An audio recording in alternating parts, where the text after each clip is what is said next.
দাঁতগুলো ভবিষ্যতে আঁকাবাঁকা হয়ে ওঠে। অ্যাস্থেটিক্যালি দেখতে খুবই খারাপ লাগে। বাচ্চারা সাইকোলজিক্যালি অনেকটা ডিপ্রেসড ফিল করে। তারা তাদের যে সঙ্গী সাথী তাদের থেকে তাদের দাঁতটা দেখাতে চায় না, তাদের শাই ফিল করে এবং সামাজিকভাবে তারা একটু হেয় প্রতিপন্ন হয়।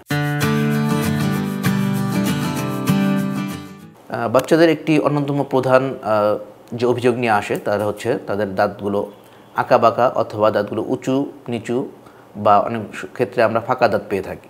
তো এই দাঁত আঁকাবাঁকা বা ফাঁকা বা হওয়ার পিছনে কারণগুলো কী?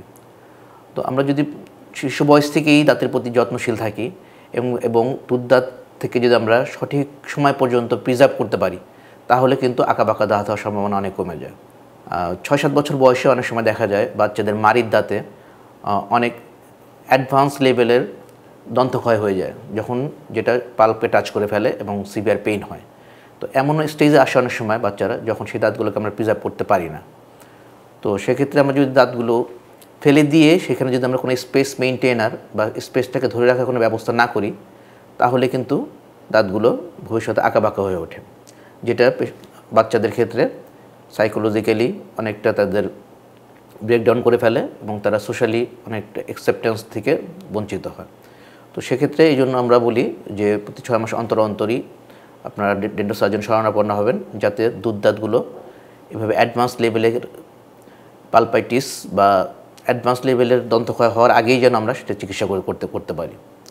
আরেকটি প্রবলেম যেটা বাচ্চাদের অনেক সময় ঠোঁট কাটা তালু কাটা, যেটা আমরা বলি ক্লেফট লিপ অ্যান্ড প্যালেট, এটা যদি আমরা খুব আর্লি চিকিৎসা না দিই তাহলে কিন্তু নিচের চোয়াল যেটা সেটা অনেক সময় সামনে চলে আসে। আমরা সাধারণত কী দেখি, উপরের চোয়াল বাইরের দিকে থাকে, নিচের চোয়ালটা থাকে ভিতরের দিকে।